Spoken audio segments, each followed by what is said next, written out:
Okay, let's unpack this. What does it truly mean to be an aware leader? hmm We're diving into a whole set of guides and practices today, pulls from this really deep body of work on the topic. Yeah, and it's interesting how it's presented. It's not like, here's a guaranteed formula for leadership utopia, right? No. Not at all. It feels more like an invitation to explore principles for leading in a way that's more skillful, effective, and maybe most importantly, sustainable. Exactly, sustainable. So our mission here really is to kind of cut through all this material because there is a lot there There is. and pull out the key nuggets, like a shortcut for you, the listener, to grasp the core ideas. Right, and see how they can genuinely help you navigate those challenges we all face as leaders, those universal And things, they are universal, aren't they? You know, those moments you feel completely overwhelmed or there's tension in the team. or that hesitation to embrace a big change. Yeah. And the sources argue that a lot of that often stems from what they call unskillful patterns of thought and action. Unskillful patterns. Yeah, Okay. that's the idea. And the path they lay out isn't just about reading and understanding the theory, it's transformative. How so? Well, it's about moving from just knowing it intellectually to actually applying it skillfully and then ultimately it becoming embodied practice. So it's part of how you lead, not just something you think about doing. Precisely. It has to be integrated. And just so everyone's clear, we're drawing from a pretty extensive set of sources here. It's called a body of knowledge. Yeah, it's not just one book. There are volumes covering the foundation, understanding our mind. Training the leadership mind with specific practices, mastering leadership dialogue, which is all about communication. And even a journal for that personal reflection piece, it's comprehensive. It really is. It's like a whole map. A map, exactly. So to help us navigate this map, the material gives us some frameworks, right? Where do we start with those? Well, first up, they give us a compass. Literally, the Aware Leadership Compass. It pops up in Volume 1. They call it Truth #4. Yeah. And it's meant to be your guide on this whole journey. A compass points direction. What are its points? What does it guide us towards? It has 4 main dimensions, areas to focus on: clarity of mind, heart of integrity, power of synergy, and the journey of growth. Clarity, integrity, synergy, growth. Okay. And the key insight here, I think, is how it connects the inner and outer. It's not just about strategy, you know, the synergy part or development, the growth part. Right. It says you fundamentally need that inner work too, the clarity of mind, the heart of integrity, your ethical core. The compass really highlights that interconnection. That makes a lot of sense, that your external effectiveness really depends on that inner grounding. So how do you know if you're making progress? How do you measure this? Good question. That's where the AWARE model comes in. It's a specific framework designed not just for understanding our leadership, but also for, well, measuring it. Okay, aware. What does that stand for? It's an acronym: awareness, wisdom, authenticity, resilience, and engagement. Awareness, wisdom, authenticity, resilience, engagement. Got it. And what's really fascinating, I think, is that the sources explicitly position this for scientific validation. They want empirical proof. Wow. Yeah. Okay, so they're not just putting ideas out there. They're aiming to actually show with research that this approach works, that it makes leaders more effective. That's the goal, to build credibility through data. It's quite a commitment. It really is. Okay, let's get practical for a moment. There's a specific practice framework mentioned too. Yes, the PREP practice, PREP. It's in Volume 3, described as a powerful and reliable framework. PREP, what's that stand for? Pause, reflect, engage, proceed. Pause, reflect, engage, proceed. Seems simple. It does sound simple, right? But the power, they argue, is in weaving these little moments into your daily routine. It interrupts those automatic, reactive patterns. So it creates space. Exactly. Space for more deliberate, skillful choices, especially when you're in the thick of a challenge, moving from reaction to response. Pause, reflect, engage, proceed. Yeah, I can immediately see how that could stop you from, firing off that angry email or jumping to conclusions. Yeah, Gives you structure. precisely. Okay, let's dive into the core pillars this body of knowledge explores. Seems like building your inner strength is really the starting point, the foundation. It absolutely is. The sources definitely start with the inner world. They say understanding how your own mind works is just key. And they talk about these universal mental factors like contact, attention, feeling. Perception and intention. Yeah, It sounds a bit academic, maybe. a little. What are they really? Think of them as the mind's basic operating system. Yeah. Stuff that's happening automatically all the time. You notice something, contact, you focus on it. Attention, you have a gut reaction feeling, you label it perception. and then you decide what to do in tension. Okay. Becoming aware of those automatic processes, that's step one to changing those unskillful patterns we talked about earlier. Right. The building blocks. And then there are the determining mental factors: intention, determination, mindfulness. Concentration and insight. Right. Those are presented as the tools you use to sharpen how those basic blocks operate, to Wow. make them more skillful. Makes sense. And a huge part of this pillar, tied to that A for awareness in the AWARE model, is cultivating presence. Huge. Absolutely central. How does that show up for a leader? What does presence look like in practice? Well, it's things like having a clear mind, being able to sustain your presence even when things get chaotic or high pressure. Yeah, staying grounded. Staying grounded, maintaining focus, getting into flow states, even things like cultivating gratitude. And practical stuff, too, like managing distractions. They even suggest using a distraction log to see where your attention actually goes during the day. A distraction log, interesting. And resilience is deeply tied in here. Presence helps you bounce back. And mindfulness is highlighted everywhere as foundational for this, isn't it? Oh, absolutely. It's presented as the bedrock for presence, for emotional intelligence, stress management, which is huge for leaders, and for empathy and understanding. The sources describe it as cultivating sustained present moment awareness. And they offer specific techniques. Yes, the practices volume gets very concrete. Things like mindful breathing, the body scan, observing without judgment. Which isn't about stopping thoughts, right? No, exactly. It's about noticing them without getting carried away. And there's a lovely practice called the still water reflection, imagining your mind settling. They also touch on mindful productivity, integrating it into work. So it's really about bringing this awareness into the messy reality of the day-to-day, not just on a meditation cushion. Precisely.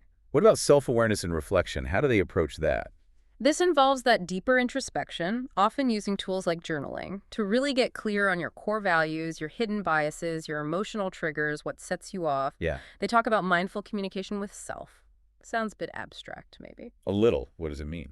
It's really about fostering a healthier inner dialogue, learning how to respond to that inner critic with more kindness and clarity instead of just believing it automatically. Right, like catching yourself in that negative self-talk and asking, is this actually helpful? Exactly. And it's also about learning from all experiences. Successes, sure, but failures and setbacks too, viewing them as fuel for growth. Growth through adversity, they call How is it. the term? And they suggest practical things like tracking your emotions or just observing your immediate reaction to a challenge without judging it, just noticing it to learn from it. That link between observing your reactions and using it for growth, that seems really key. Turns difficulties into data. It does. And then there's inner mastery, Which is, actively developing those core mental skills that build resilience from the inside out. Things like conviction in your purpose, persistence when things get tough, stillness of mind amidst the noise, and wisdom seeing things more clearly. and finally, within this whole inner strength pillar, they talk about balancing self and service. Yes, and this feels really important. It pushes back against that idea of the leader as a martyr. Honestly. The sources stress that prioritizing your own well-being, building in real self-care, isn't selfish. It's actually essential for sustaining your impact long-term and, let's be honest, avoiding burnout. Which is so prevalent. Ah, Okay, so that's the inner world. Moving outward, the next pillar is leading with authenticity and integrity. This connects right back to the AWARE model components. right, the integrity factor and the authenticity component. This is all about that alignment, making sure your inner values and beliefs consistently line up with your outward actions. It's more than just saying the right things. Much more. It's about demonstrably living it. The core facets are integrity itself, that steadfast commitment to moral principles, transparency, open, honest communication, even when it's hard, Yeah. and value-action alignment. This is the big one. Is there actual congruence between what you say you value and what you do? The classic walk in the talk. Exactly. And it's not just about avoiding looking like a hypocrite. It's about the massive impact on trust. If you talk about work-life balance but constantly send late-night emails expecting instant replies, Your actions speak louder. completely undermine your words. Alignment means your behavior reinforces your stated values consistently. This must be critical when navigating ethical dilemmas. How does the material guide leaders through those tricky situations? It lays out a pretty structured process, acknowledging these aren't easy calls. First, identify the tension, what values are actually clashing here. Okay. Then apply some kind of ethical framework, maybe prioritizing fairness or the greatest good. Use decision analysis to weigh the options. Importantly, engage stakeholders, get their input. Don't decide in a vacuum. Right. Then choose the most ethical path you can. Document why you chose it. They actually suggest keeping a decision log for accountability and then follow through, maybe tracking the resolution. It's a methodical approach for principled decisions under pressure. That level of detail shows they're serious about application, not just theory. And all of this feeds directly into building trust, doesn't it? Absolutely fundamental. The sources hammer this home. Mm-hmm. Open communication, consistency, directly addressing concerns, these dysterias, build that foundation of trust and psychological safety. Creating those safe spaces where people feel okay speaking up. Exactly, where they can share tough news or different views without fear. Which leads us perfectly into the next pillar, connecting and collaborating effectively. Communication is obviously central here. It's called the lifeblood of leadership in Volume 4, straight up. The lifeblood. And the material gets specific about communication practices. Clarity, relevance, timeliness, precision, all crucial to avoid wires getting crossed, and tailoring your message to your audience. That idea of open communication comes up again here for connection. Yes, because it directly builds that trust and psychological safety we just mentioned. When communication flows openly, you get environments where different perspectives are actually valued and shared. They stress encouraging everyone to participate, not just the loudest voices. And active listening. Sounds basic, but It's presented as absolutely essential, not just waiting to talk, but truly hearing and understanding. It's fundamental for building real connections, fostering trust, making people feel genuinely heard and valued. providing feedback is another big communication skill covered. Mm-hmm. They emphasize making it specific, objective, focused on performance and growth, not personal attacks. How do you give tough feedback constructively? That's the skill. And inevitably, leaders have to deliver difficult messages. How do they suggest handling that? With honesty and transparency, no sugarcoating, but crucially also offering solutions and support. Showing you care about the person's well-being even while delivering bad news, mitigating the negative impact. What about practical stuff like meetings? Briefly touched on. Establishing consistent schedules, fostering an inclusive vibe in meetings to actually tap into the team's collective brain power, making them collaborative, not just reporting sessions. The material also seems to go deeper into relational qualities, empathy, connection. Yes, definitely. They talk about cultivating loving kindness, which sounds maybe a bit soft. Potentially. But it's framed as creating a genuinely compassionate, supportive environment by truly caring for your team's well-being beyond just their task list. They even suggest practices like a team empathy meditation. Wow, okay. That shows the depth. It does. And it's not just word, nonverbal communication gets a mention too. Tone, body language. Right. And being prepared for crisis communication. Exactly. Where clarity and calm are just paramount. Okay, so we've got the inner work, the integrity, the communication. How does aware leadership connect this all to getting things done, to results? That's setting direction and driving action. Right. This is where the inner work and relational skills meet organizational impact, strategy, technical functions, but seen through this aware lens. Starting with vision.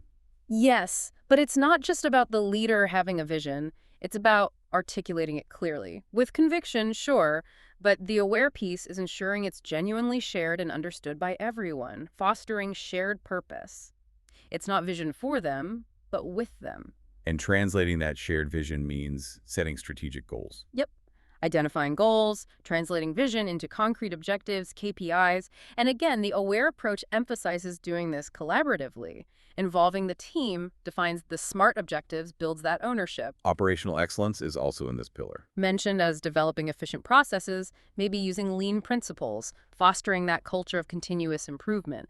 The leader needs the awareness to see how systems can be better. And in today's world, customer centricity is key. Briefly discussed, yeah. Designing things from the customer's viewpoint, looking at their whole journey. And they link this to things like digital transformation, which demands that leaders have technological fluency and strategic foresight, seeing where things are headed. The world's uncertain, though. How does this approach help leaders deal with that? Through things like scenario planning. The sources frame it as a way to embrace uncertainty, not fear it. Oh. It involves planning iteratively, knowing you won't get it right first time. Assessing potential impacts, developing different strategies for different futures, balancing risk and opportunity, finding those no-regret moves that work regardless, and consciously fighting groupthink to get diverse input. It's strategy, but flexible and aware. And what about people outside the team? Stakeholders. Engaging stakeholders is highlighted as a critical function. It requires all the skills we've talked about, emotional intelligence, active listening. It's about building relationships, mapping stakeholders, understanding their needs, communicating transparently, resolving conflicts, sustaining partnerships. It links right back. It really does. And the material also touches on change management. Briefly, yeah. The leader's role in navigating change and fostering a culture that actively seeks improvement, not just reacts to change. It really feels like it all weaves together. The inner awareness fuels the integrity, which fuels the connection, which fuels the ability to set direction and act effectively, especially when things are complex. Exactly. It's interconnected. Which brings us back to where we started almost. This is a journey. The path forward, daily practice and measurement. Precisely. The sources keep repeating. Aware leadership isn't a destination you arrive at. It's an ongoing journey, a personal commitment to lifelong learning and practice. And the emphasis is on weaving it into daily life. Absolutely, into your routines, not just something you do in a workshop once a year. Like the PREP cycle you mentioned. Pause, reflect, engage, proceed. Embedding that mindfulness. That's a perfect practical example. And Volume 3 actually has a whole chapter on daily practices and reminders. And some are really quite poetic, actually, linking profound intentions to simple actions. Oh, like what? Give us one. Okay, so there's one where when you're chewing a toothstick, like a traditional way to clean teeth. The reminder or aspiration tied to it is to cultivate clarity of mind and also to help all beings chew through or overcome their difficulties. Wow. Chewing a toothstick becomes a practice for mental clarity and compassion.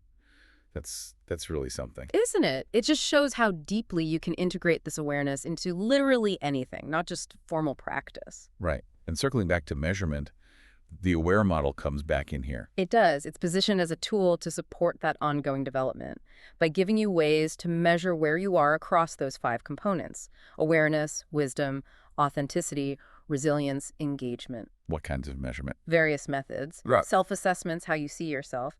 360-degree feedback, how others see your behaviors. Journaling, again, for self-awareness. Interviews, observations, even things like situational judgment tests, SJTs, where you respond to realistic leadership scenarios. And they're serious about proving this model works scientifically. Very. They stress the commitment to rigorous scientific scrutiny and empirical validation. They talk about needing to establish its validity. Does it measure what it claims to? Does it predict outcomes? They want it to be a credible, impactful tool. And ethical standards are key in assessment. Absolutely. Confidentiality, anonymity, using the results for development, not punishment. That's all crucial. Okay, so pulling way back. Yeah. What does this whole deep dive into aware leadership really mean for you, the listener? Well, I think what emerges from all these sources is a path that's both really personal.